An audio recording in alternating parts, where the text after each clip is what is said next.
Sky News Sunrise with Eamon Holmes. Details on this. Yeah, I'll run through the latest information we have about UK air travel this morning in an hour's time from... First, after Charlotte has a rundown of what else is happening news-wise. Thanks, Eamon. The Liberal Democrat leader is to launch an attack on greedy bankers today. Nick Clegg will promise a new levy on profits, saying only his party will make sure banks are... A look at the morning newspapers now. Daily Telegraph. Lucy, who can give us the sort of wind take on all of this. Yes. Well, I think, as I mentioned last week, we're not being affected, the weather's not being affected by the ash directly, but the weather is influencing where the ash is going or how it's being distributed. So it's affecting its journey, so to speak. So behind me I've got our sort of weather graphic showing the latest satellite picture, but it shows the flow, the direction of flow of wind. So as you can see, ignore sort of where the clouds are and see where the movement is. You see we've got this flow from north to south. Yeah. So this is our problem. We've got hardly any wind. We've got very slack flow. We're in high pressure. And so with hardly a wind, we've just got a natural flow from the north into the south. Hence, we've got this journey of ash from Iceland in the north, across the North Sea, across our shores, and then into northern Europe. This is part of our problem, this direction of flow. Yeah. Normally, we'd be in a strong westerly wind from the Atlantic, we'd have weather systems crashing into the Atlantic, we'd have a good deal of rainfall.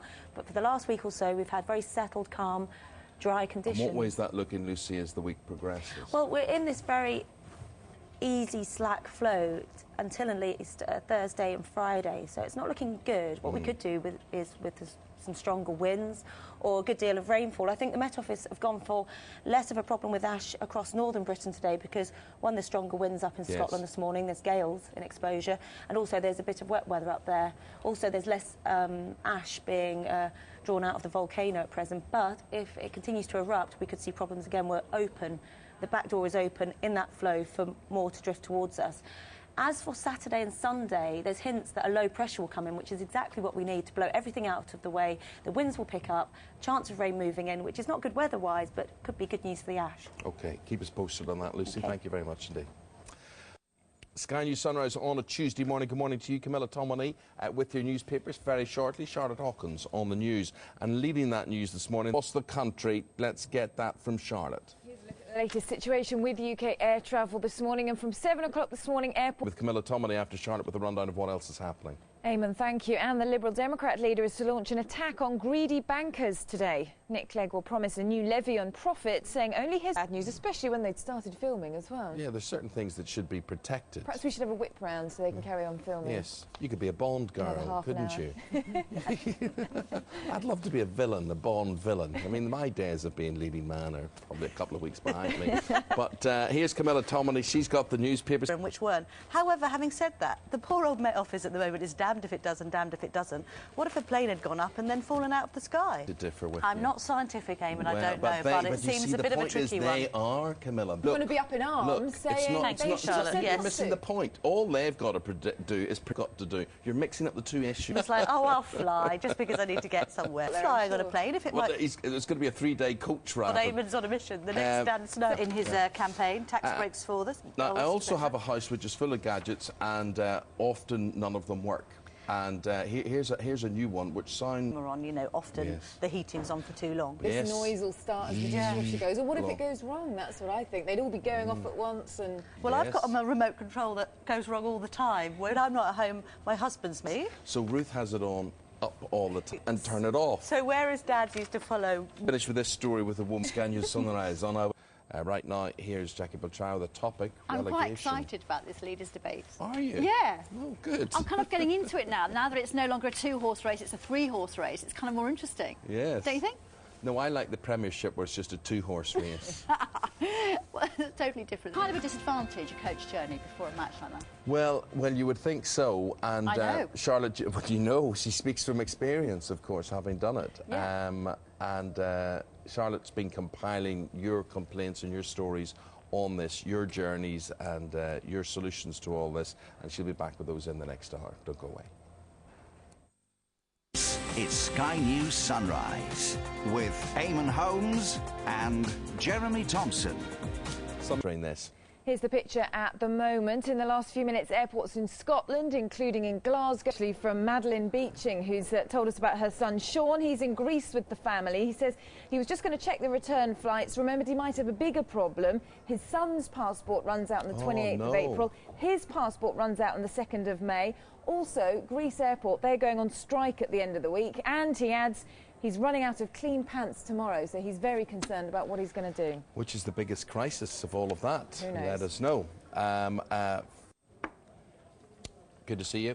Camilla Tomoney standing by to bring you the newspapers very short, waiting for a news conference from the Liberal Democratic Party. Subject for the Sunday Express's Camilla Tomoney. Rules and instructions, and even queries by email or telephone, even mocking. Do we know what year this is? We've got David Cameron are a little bit facile, really, because at the end of the day, a lot of Labour politicians send their kids to public school as a teenager. Probably not surprising for people in these positions of office, meant to provide yet more of a cash cow. It's also there to turn your dishwasher. It is ridiculous, those motorways. I went down the M3 yesterday and that nonsensical, which, let's just put it on record, whoever runs the M3. It's at different times of the day, I think, because when we come Very in the morning... Charlotte. Would you ever think of running for politics? Why haven't they talked about that in the leaders' debate? That's a very good point, Charlotte. Very, very good point. Right, we go now. Charlotte was talking about variable drive speed limits. Yes. I wonder, do they apply to toy cars? This really amused me. This is a dad who is basically... Well, basically, they've come to the end of their trip. They've had a great trip. That they're being prioritised because their children are stranded in mainland Europe. Yeah. But, you know, Emma's son and the rest of the school, it's an island. You've got to get... Lots of people are, and we were certainly worried about, you know, do you make a contingency plan? Do you spend a lot of money on train tickets or hiring a car or ferry tickets, you know, which are all now at a premium because you're buying them last minute? Would the school allow you to break ranks, Emma? Do you think the school would allow any of the parents to individually bring their children home or whether before something happens? Thanks for telling us your story. That's Emma. This is Sky News Sunrise with Eamon Holmes and Jeremy Thompson. Well, here's a look at the latest picture at the moment, how the situation is with UK air travel this morning. You can speak on behalf of pilots who are sitting on the ground, Jim McCausland, at the moment. Jim McCausland is the General Secretary of the British Airline Pilots Association. What's the feeling amongst your members? We see those clouds there. Do they want to get up in that, or are they happy with the restrictions the way they are? They were happy with it. At destinations you can't get back again. What can the government now, what you're saying there, because we're talking about the government made a big play about sending Royal Navy ships. We have pictures of some indent into 150,000 Brits abroad. We shouldn't be kidding on. 4 aircraft leaving Glasgow this morning. What way have we got to look at things differently as well? I mean, at the minute, they're not going to fly at 30,000 feet. Are you saying dust down aircraft and forget the normal regulations and fly them at 15,000 feet? Or? No, let's get the aircraft dusted down. The situation Charlotte has been monitoring. Yeah, here's a look at the latest picture. And earlier this morning, airports in Scotland, including in Glasgow, Edinburgh, Aberdeen, Prestwick and the islands reopened. Well, is it not, Jackie? It is, and I just thought of one more thing. Champions League tonight. Maybe very fortunate no British clubs left in it. Lots of people have travelled and lot of championships, so they go up as champions, which is nice. Yeah, and Barcelona, they're a way off to, where are they? Milan, yeah, Milan. long journey they've done. They've done it. Thanks very much indeed. Charlotte, thanks very much for monitoring those emails this morning.